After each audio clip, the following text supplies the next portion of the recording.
During a 4th of July parade, an on-vacation cop, Dan Petronevich in the movie Marv Boswick, chases a thief down a sewer drainage pipe, invaded from behind by a figure wearing a pig mask. Boswick wakes to find himself hanging by his tongue in an active subway tunnel and is given a choice by recorded message. Crack out his tongue and live, or remain until the next train reach, killing him. Unable to escape the trap in time, Boswick is run over by the train and killed. The next day, Police Chief Marisol Nichols in the movie Angie Garza assigns Chris Rocks in the movie Ezekiel Zeke Banks a new partner, idealized rookie Max Minghella in the movie William Schenk.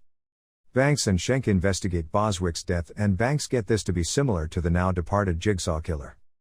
Meanwhile, a crime detective named Richard Zepieri in the movie Fitch, who several years prior had abandoned a backup call from Banks, resulting in him nearly getting killed, is seized and placed in a trap, where he must rip his fingers off to avoid beheading in a filling water basin. He also fails to escape and dies. Some officers begin to unsure that Banks may be responsible due to his history with Fitch. A box then appears at the station, containing a pig doll and a piece of Schenk's tattooed.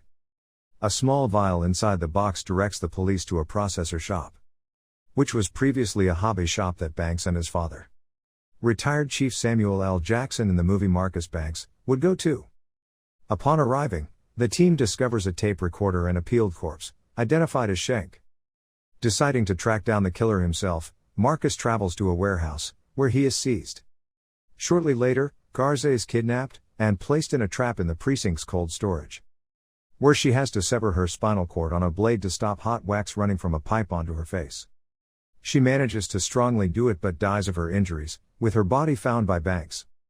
While chasing a lead, Banks is seized and wakes up at the warehouse, handcuffed to a pipe with a hacksaw nearby. He considers to bite off his arm, but is able to escape using a loose bobby pin. He then discovers Patrick McManus in the movie Pete, his former partner who was fired when Banks exposed a murder. He devoted, chained in place. In front of him is a large glass crushing machine, which has been modified to hurl bomb at him at high speed.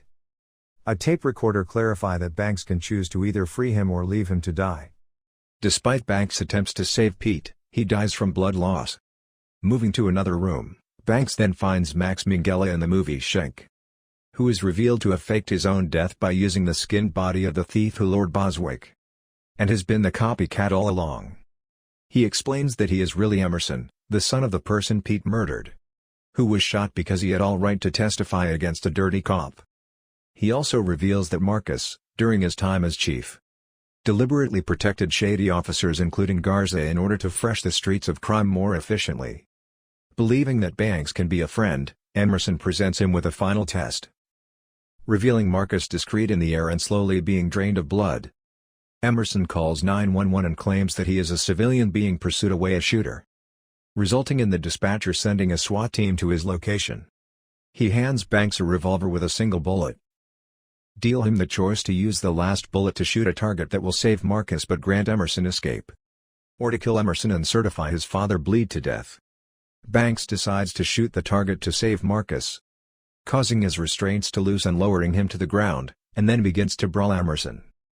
Shortly after, the SWAT team arrives and inadvertently triggers a tripwire, causing Marcus's restraints to snap him upward again. A gun is revealed to be added to his arm as restraints pull it upward, resulting in the SWAT team killing him. Banks screams in agony as Emerson escapes.